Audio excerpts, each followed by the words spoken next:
Olá, está no ar o Nossa Língua Portuguesa. No programa de hoje eu converso com o grande mestre Evanildo Bechara, professor de português dos mais importantes deste país. Não saia daí, eu volto já já. Língua portuguesa, nossa língua portuguesa, nossa língua, nossa língua, nossa língua portuguesa. Nossa língua. Nossa língua portuguesa.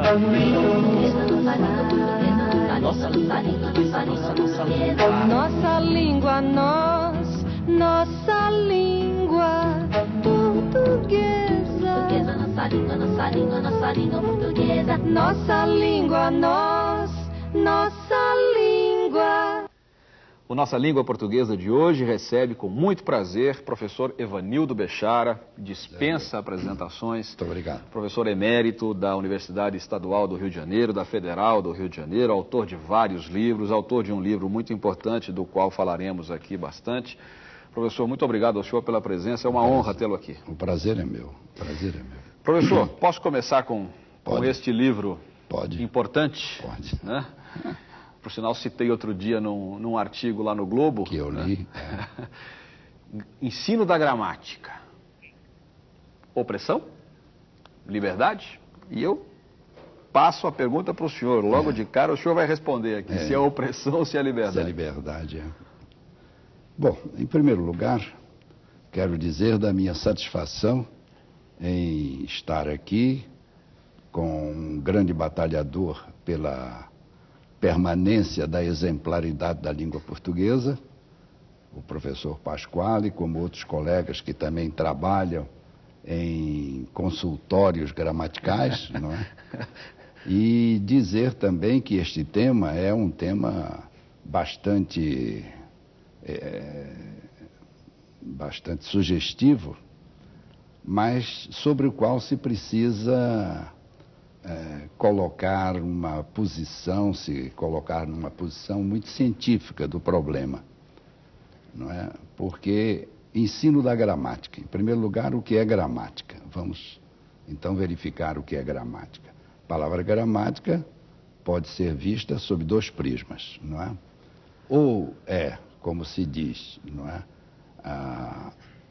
O funcionamento, o estudo do funcionamento de uma língua, ou então o resultado desta descrição do funcionamento de uma língua, não é? Então, no título, a palavra se refere justamente ao funcionamento da língua. Tudo funciona dentro de certos princípios. Quando nós compramos uma geladeira, o primeiro cuidado é verificar a leitura das instruções para fazê-la funcionar. E as instruções dizem que se as instruções não forem obedecidas, não é? A garantia fica por água abaixo, não é? Então, deixa de existir. Deixa de existir. Quando nós vamos dirigir um carro, também nós temos determinadas obediências, não é? Nós temos que ligar o carro, se quisermos fazer a mudança temos que pisar na embreagem, faz primeira, não se sai no carro na terceira. Então existe uma sistematicidade no uso da língua, como no uso das coisas. O que ocorre é que se tem uma ideia muito leviana do que seja uma língua, não é? Porque só se pensa que uma língua é aquilo que está na gramática ou aquilo que está no dicionário. Tanto que se diz, isso está errado porque não está no Aurélio, não é? Sim, como se quando fosse quando apareceu o imexível, o imexível está errado porque não está no Aurélio. Não, uma língua nunca é. Ela está sempre em fiere, sempre em desenvolvimento, não é? Então, o que é a gramática neste sentido? É uma coleção de fatos que uma comunidade culta seleciona para constituir aquilo que se chama língua exemplar. Língua exemplar, não é? Essa seleção não é uma seleção natural. é uma seleção de escolha, de observação dos usos da língua. Daí nós precisamos fazer uma diferença entre exemplaridade e correção. O que é correção numa língua? É tudo que a comunidade estabelece como norma. Então, o primeiro grande passo a ser dado é que numa língua não há uma só correção. Há várias correções, não é? Há vários, tanto no plano fonético, fonológico, morfológico, sintático, semântico, léxico. Não é? Então, o que caracteriza uma língua é o que caracteriza o homem, é a sua variedade. Nós somos unos na variedade. Isso é maravilhoso. Não é?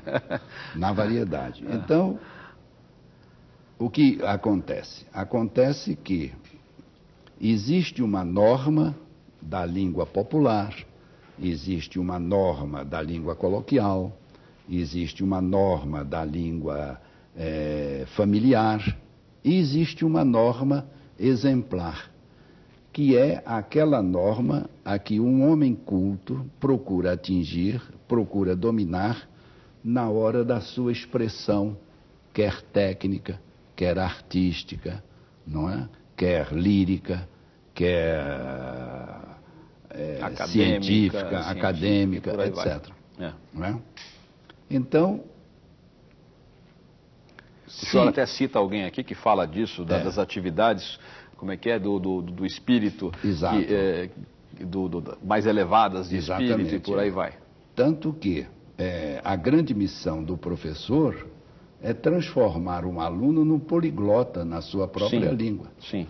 Quer dizer, ele tem que dominar as diversas variedades da língua portuguesa à medida do desenvolvimento da sua competência linguística. Sim. Não é? À medida da sua competência linguística. Por exemplo, erro de tradução não existe só quando traduzimos do inglês ou do alemão ou do francês. Há erros de tradução no português, não é? Certo. A pessoa, por exemplo, eu estava contando a Karen o seguinte: um colega meu foi para o Rio Grande do Sul, saiu do Rio para o Rio Grande do Sul e, ao chegar ao Paraná, leu, atenção, tartarugas na estrada.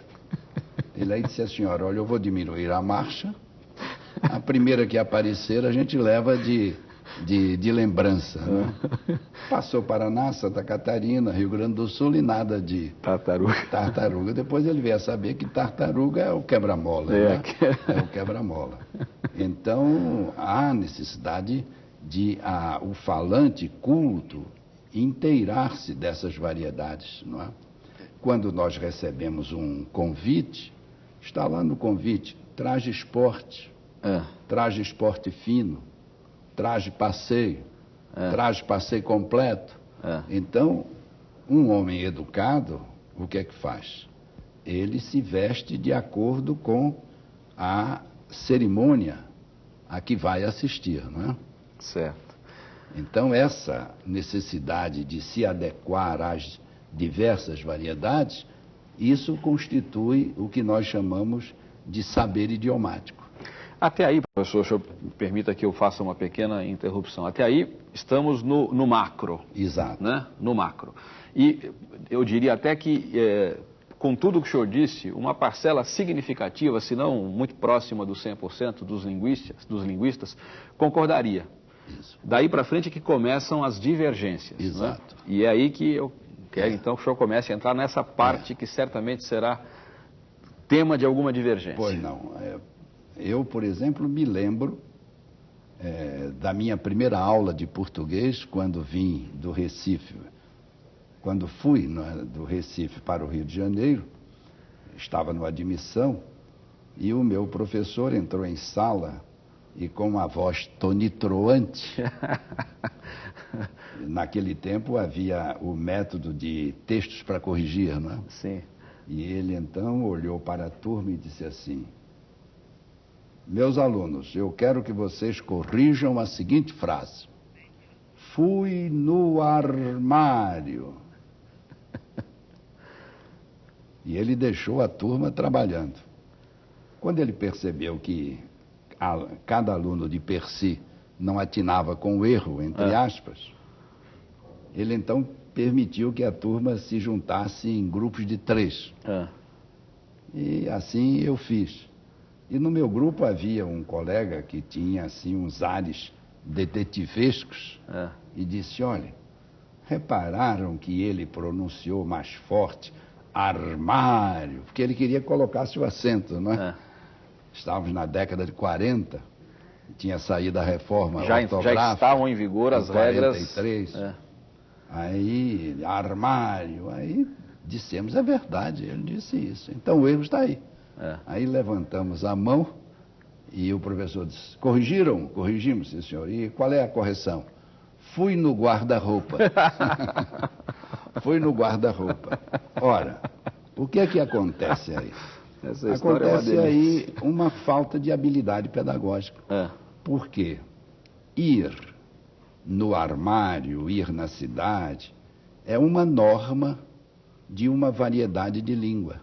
É uma norma viva, existente, e mesmo quando se quer escrever dentro dessa norma, a pessoa diz, não é? Vou na cidade, vou no trabalho, vou no campo, etc. Mas a língua portuguesa não se reduz a essa variedade. E até dentro dessa variedade, o verbo chegar ou o verbo ir admitem outras preposições. Claro. Não é? Por exemplo, a que ponto chegamos? Pois é. Né? Isso é dito. Se nós, pois é, a que ponto chegamos? E mais do que isso, com o verbo ir, quando a pessoa quer dizer um palavrão, vá, a pessoa não diz vá na, não é? Então, acontece que o verbo ir com a preposição a está vivo, mesmo na modalidade popular. Então, você não pode fazer uma descrição tosca da realidade popular, nem da realidade chamada exemplar.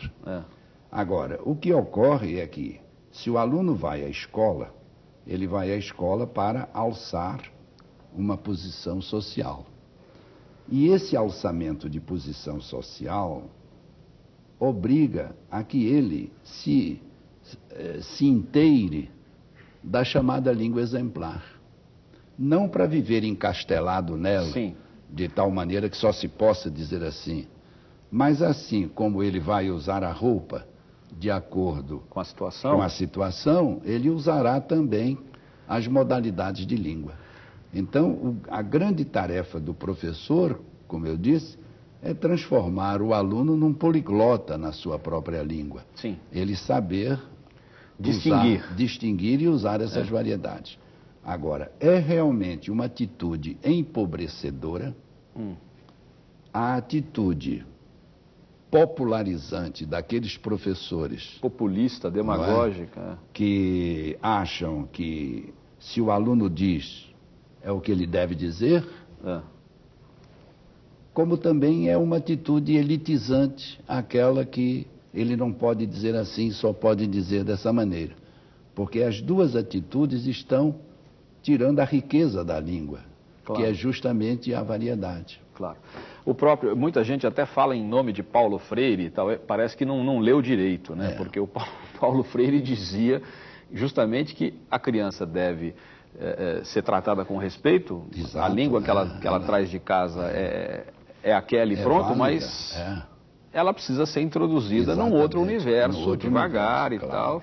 Porque existe uma sintaxe dominante, existe uma sintaxe considerada padrão para determinadas situações e por aí vai.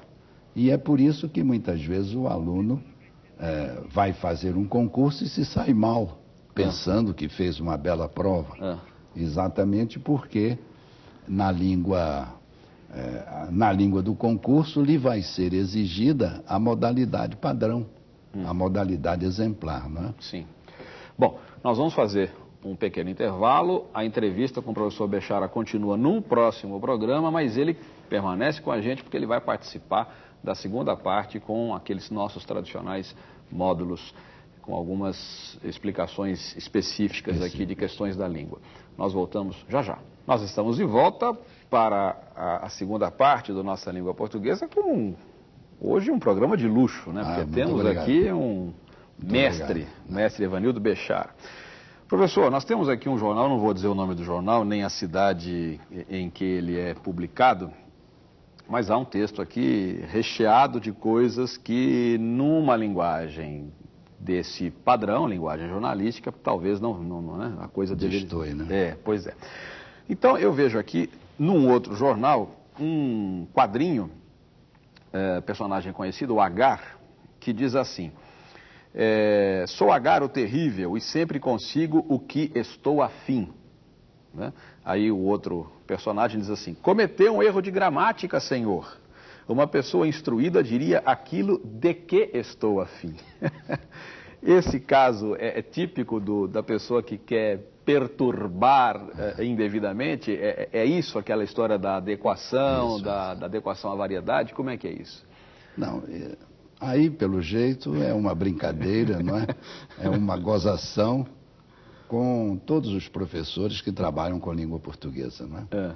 Não é à toa que na gramática, Emília no País da Gramática, o gramático é um rinoceronte, né? Então essa visão do gramático como, vamos dizer, o policial que sai de chicote à mão, batendo em todas as pessoas que não sabem português, como o Aldrovando Cantagalo, que é outro personagem do Monteiro Lobato, daquele belíssimo conto Colocador de Pronomes, que nasceu de um erro de português e morreu por causa de um erro de português, não é? Aí realmente é uma brincadeira, porque na realidade várias são as línguas que desmontam do relativo a sua função sintática. O italiano faz isso, o italiano, o francês, come a preposição na hora do... O árabe é permanente isso. Em línguas semíticas isso é permanente. No francês se chama até relativo universal. Porque na realidade a subordinação não é o estilo da língua oral. A subordinação é o estilo da língua escrita. Que é formal, que é trabalhada, não é? O escritor tem tempo de rever o seu texto, coisa que na linguagem oral não. Saiu. Como vai, Saiu. Bom, de qualquer maneira, estamos, para quem ainda não captou a mensagem, estamos tratando do seguinte: aquilo que estou afim, se eu estou afim de. O de, na língua rigorosa, deveria ter sido colocado. Exatamente. Aquilo de que estou afim. Isso. Essa estrutura, de fato, como disse o professor Bechara, não existe quase na língua oral. E mesmo na língua escrita, em italiano, por exemplo, não se escreve. A preposição é simplesmente ignorada nesse tipo de estrutura. No português padrão, não. Na escrita No espanhol também aparece, não é? E é uma dessas... vamos dizer, dessas fronteiras no emprego do pronome relativo entre a língua oral, espontânea, viva, e a língua escrita, trabalhada, não é, estilizada, não é, formal. E eu aproveito para perguntar ao senhor, que vai responder ao nosso telespectador, aqui o jornal diz assim: pela população a fim de conseguir o disputado e almejado cargo. Esse afim, como é que se escreve, professor Bechara? Numa tacada só ou são duas palavras? Não, a fim de, né? É final. A fim de conseguir o disputado aí são três palavras, não é? A fim de. Então, vamos deixar claro isso para o telespectador. A fim de, ideia de... Finalidade. Agora, existe a palavra afim, o adjetivo afim, que significa aquele que tem... afinidade, não é? Nós somos pessoas afins, professor? Somos, perfeitamente. E trabalhamos no objeto afim, que é a língua portuguesa. Pronto, então é isso. Que não está nem sempre muito afinada, né? Acho que ficou clara a diferença. Afim, uma palavra só, que tem afinidade, né? Afim, a fim de, ideia de finalidade. É isso. Nossa língua. Professor, nós fomos às ruas perguntar ao povo qual seria a forma verbal usada numa determinada frase. Vamos ver o que aconteceu. Estima-se que 100 mil pessoas devem ou devam viajar neste fim de semana? Devem. Devem viajar este final de semana. Devam viajar. Devem viajar neste fim de semana. Devam. devam viajar no final de semana. Devem. Professor, o senhor viu que o povo variou, né? Houve uma resposta para cá, uma resposta para lá, devem, devam e por aí vai. Estima-se que 100 mil pessoas devem, estima-se que 100 mil pessoas devam. O que o senhor acha que deve fazer o professor de português quando discute essa questão do valor do modo verbal indicativo subjuntivo? É mais um traço linguístico, né? Uma marca linguística entre a certeza e a dúvida, não é? A certeza e a dúvida. De um modo geral, quando nós falamos, nós temos sempre a certeza por causa da linguagem espontânea, não é? Então, o indicativo aparece com muito mais frequência na língua falada, a não ser naqueles casos das formas estereotipadas, onde até o mais que perfeito pode aparecer, tomara que caia, coisas desse tipo. Mas, de um modo geral, na língua espontânea é o indicativo que predomina. Que predomina, não só em português, porque isso é um universal linguístico. Então, predomina no francês, no espanhol, no italiano, em todas as línguas. Agora, o devam já pertence mais à linguagem refletida. Isto é, como estima-se, que não é uma verdade, estima-se. É uma suposição. É uma suposição. Então, ele leva ao uso refletido do subjuntivo. Não é?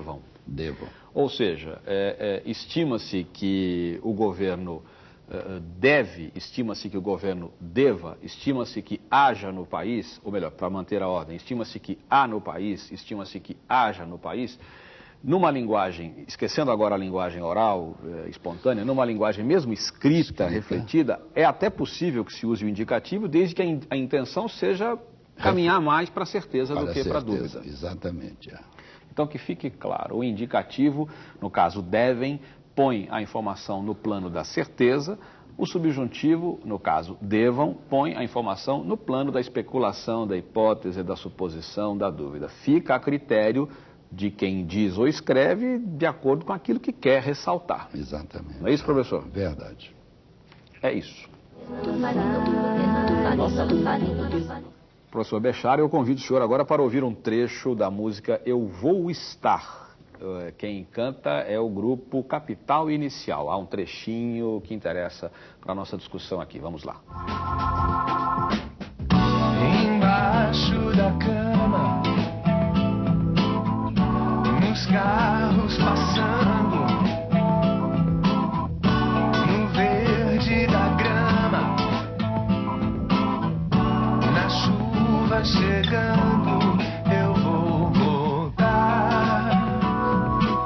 Pois é, na letra de Eu Vou Estar, há uma passagem que diz: você ainda vai ver e tal, embaixo da cama, nos carros passando.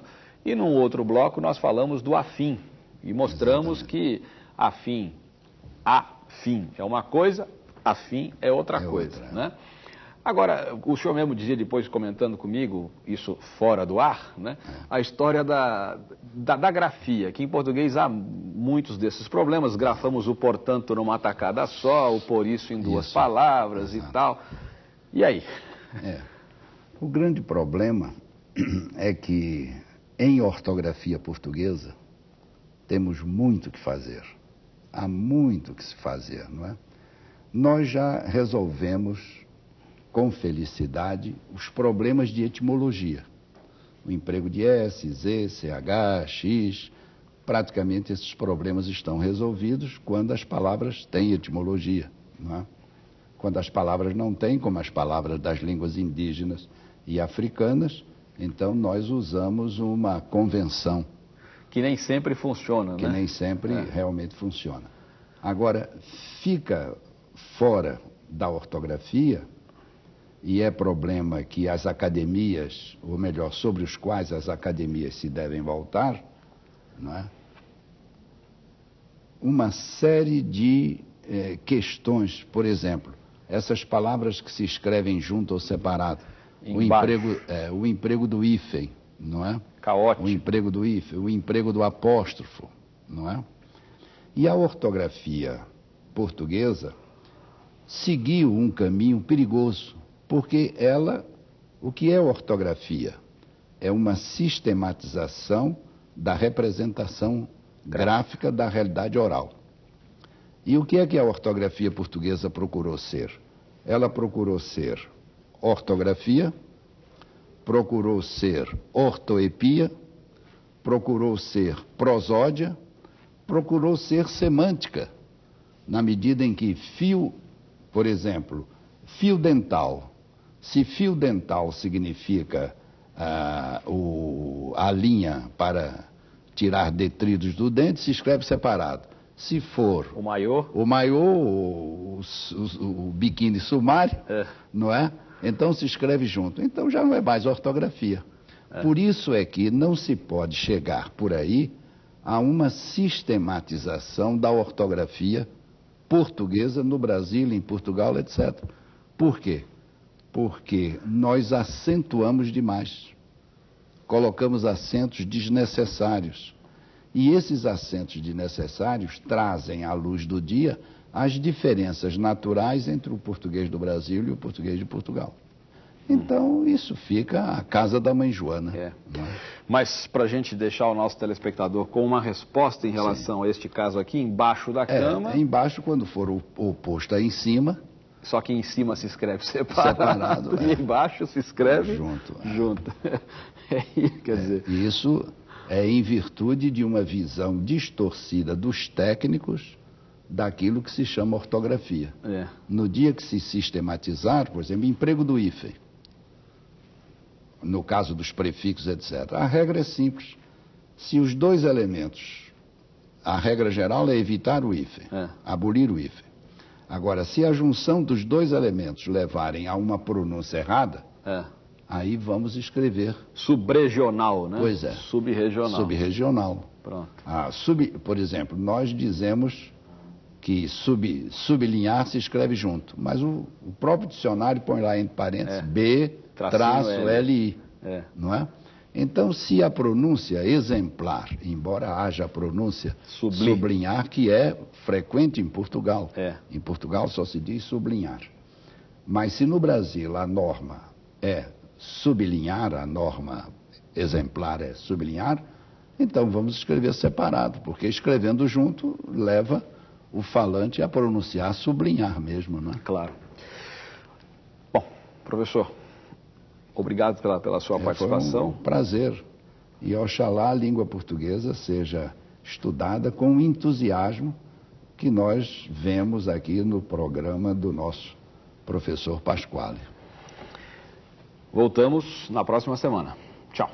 Portuguesa, nossa língua portuguesa, nossa língua, nossa língua, nossa língua portuguesa. Nossa língua. Nossa língua portuguesa. Nossa língua, Nossa língua, nossa língua portuguesa. Nossa língua, nossa língua, nossa língua portuguesa. Nossa língua,